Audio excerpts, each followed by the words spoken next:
Tervetuloa seuraamaan Popsiina tutorial-videoa, jossa mä näytän kuinka tällainen satiinipanta tehdään. Eli päällystetään se niin, että nämä päät jää piiloon. Mulla on tässä 1,60 m pitkä satiininauhapätkä ja tää on 10 milliä leveätä, eli suurin piirtein yhtä leveätä kuin tää on tää pannan päällipinta. Otetaan tästä ensin semmonen 3-4 sentin pätkä ja poltetaan nämä päät, jotta ne ei lähde tekovaiheessa rispaantuu. Laitetaan ensin liimaa tähän päällipuolelle.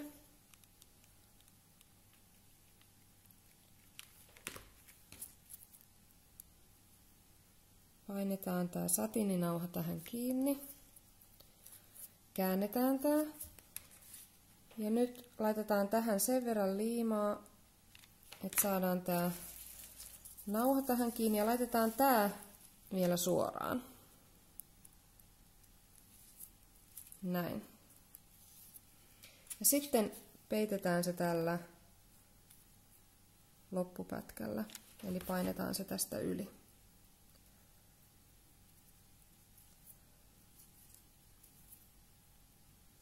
Näin. Sitten lähdetään kieputtamaan tätä. Mä laitan vielä pikkasen tähän liimaa, että se varmasti pysyy paikoillaan, mutta ei saa laittaa liikaa, ettei se tursua sieltä yli. Ja mä painan sen tähän kiinni näin. Ja vieläkin suoraan. Niin silloin varmistetaan, että myöskin täältä tämä kohta jää piiloon. Näin. Sitten lähdetään kieputtaa sitä. Tänne voi vielä laittaa pikkasen varmuuden vuoksi. Ja vedetään se pikkasen vinhoon. Näin.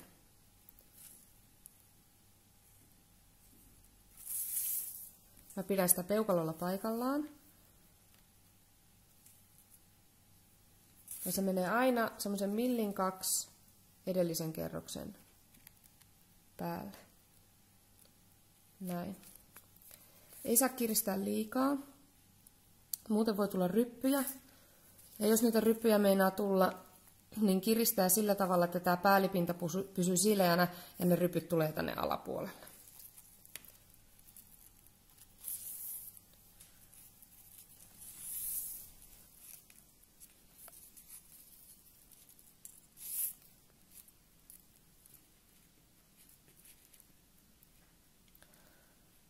Nyt me ollaan lähestymässä loppua.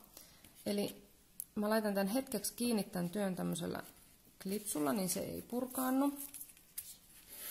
Ja mä leikkaan taas sen 3-4 senttiä.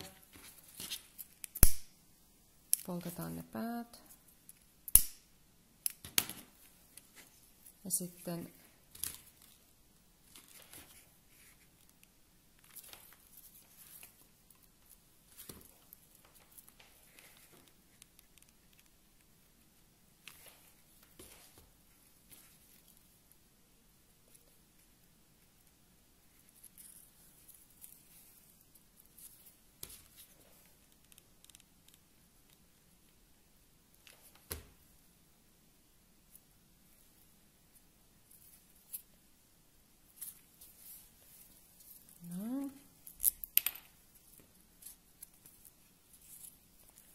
jatketaan.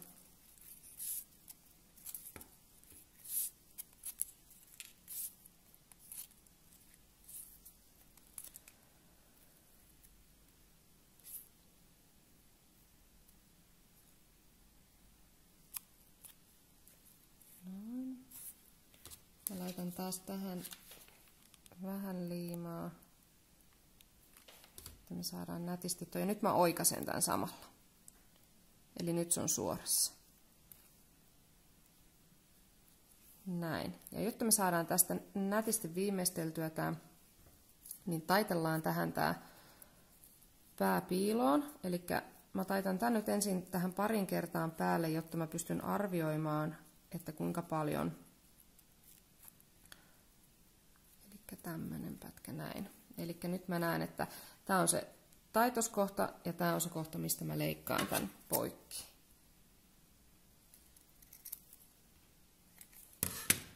Ja taas Poltetaan pää.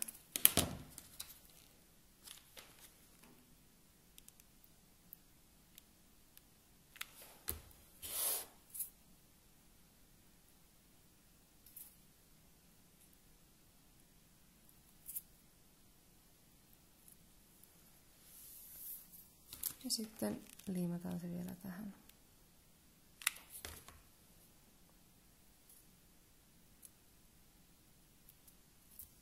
Eli näin. Se on nyt valmis.